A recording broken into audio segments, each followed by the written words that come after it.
Welcome to the Ticket Stand, where I review the biggest movie coming out this weekend, and I give you the information on whether it's worth buying, worth watching, worth renting, worth waiting for the streams, or just straight up worthless. And as for the biggest movie of February 17th, 2023, goes to Ant-Man 3 Quantumania, starring Paul Rudd, Jonathan Majors, Kathryn Newton, and Michael Douglas, directed by Peyton Reed. Let's start out with characters and the acting. So for Ant-Man and the Wasp characters, I felt like half of it was a hit and half of it was definitely a miss.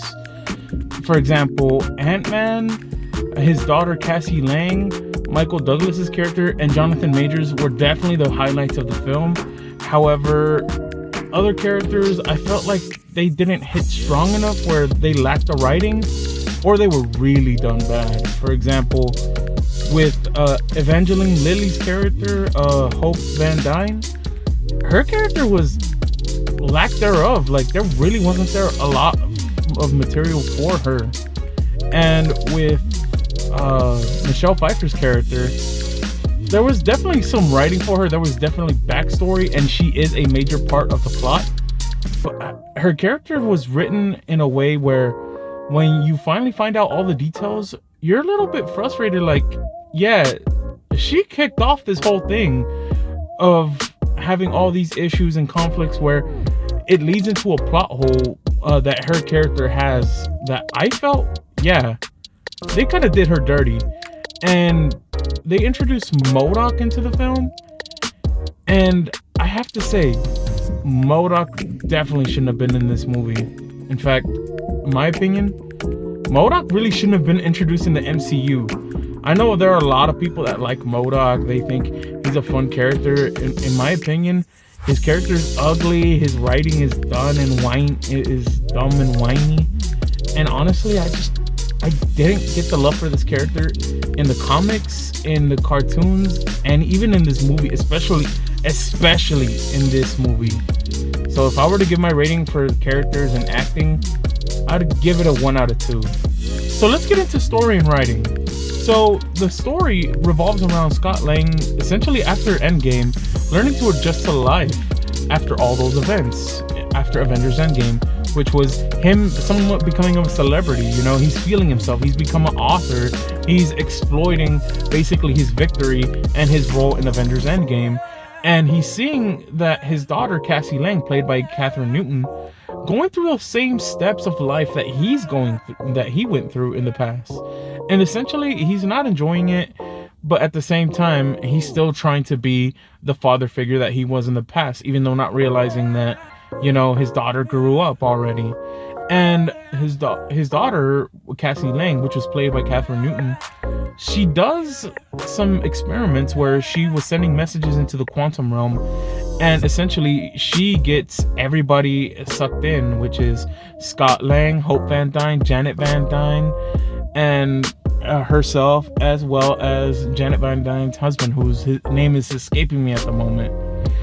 But yeah, they essentially get sucked in, they get separated, and Janett Van Dyne is holding a secret that's very dark, and especially from everyone involved, that essentially leads into the events that's triggering the appearance and also the fallout from many of the things that led from Endgame, which is now leading into Kang the Conqueror coming in and essentially trying to trigger his conquering of the universe. Now, when it came to the writing, I felt like the humor just wasn't there. Like, I know Ant-Man 1 and 2 were very big with the humor. It was very humorous how they dealt with the characters in the previous 2 films. So with this one, a lot of people expected it to be a lot darker. And while there was a little bit of darkness, or a dark tone, but it wasn't the dark tone a lot of people were expecting, which I personally was fine with. However, I wasn't really fine with the lack of humor which the first 2 films built upon. And don't get me wrong, there's still a little bit of humor, but it isn't as present as it was in the previous 2 films. And some of the writing, I felt like wasn't strong because they present two plot holes that I would have to go into spoilers to talk about, but considering I know not everybody's seen the film, some people just haven't had the time to catch up, I'm not gonna go delve into spoilers, but I felt the writing was weak. And the plot definitely had some plot holes that I feel weren't well thought out enough, and if they were revised or tightened up a little bit, maybe we could have gotten a tighter script. But obviously it is what it is. So if I were to give it a rating, I'd give it a 1 out of 2. But yeah, let's also get into the directing and the technical issues. So one of the things I thought was very done well, especially with this film, is a lot of the directing. Like, there were some beautiful shots in this film, especially a majority of the CGI that was done in this film. And some of the cinematography was done well too, where it looks very beautiful. It feels like it's straight out of a Star Wars film, considering that Disney is in charge of both Star Wars and Marvel. You can definitely see the similarities. However, there are shots that are also done in this film that you could tell the characters are just standing in front of a green screen. So whenever you see those shots, you feel conflicted because you see the shots where people are just standing in front of the CGI and you could tell like the background is just done rather than blending in with the actors like it does in many shots. You're like, why wasn't this attention to detail kept throughout the whole film? And then, like I said earlier, MODOK, his CGI is awful. Like, it really is awful. There are ways where I just see, why didn't they keep this effect where majority of there were parts of the film where MODOK had like a helmet, and I just kept on thinking, why didn't they keep that? Why didn't they keep it the whole time rather than show the face? Because the face of MODOK does not blend well with the CGI. It was really made to look ugly. I don't know if it was done on purpose or if it was just really rushed. So obviously I'm gonna have to give it a 1 out of 2 because it does have a lot of beautiful shots and beautiful CGI and definitely feels inspired by Star Wars. I can't get over the fact that one of the characters of the plot and also just some of the shots there, you can feel just weren't done with the attention to detail that they kept throughout majority of the film. If it was the other way around where all of the film had that attention to detail, I mean everything, then I'd give it its 2 out of 2, but just I didn't feel like it earned its full point. Now let's talk about how well it incorporated its genre of the film.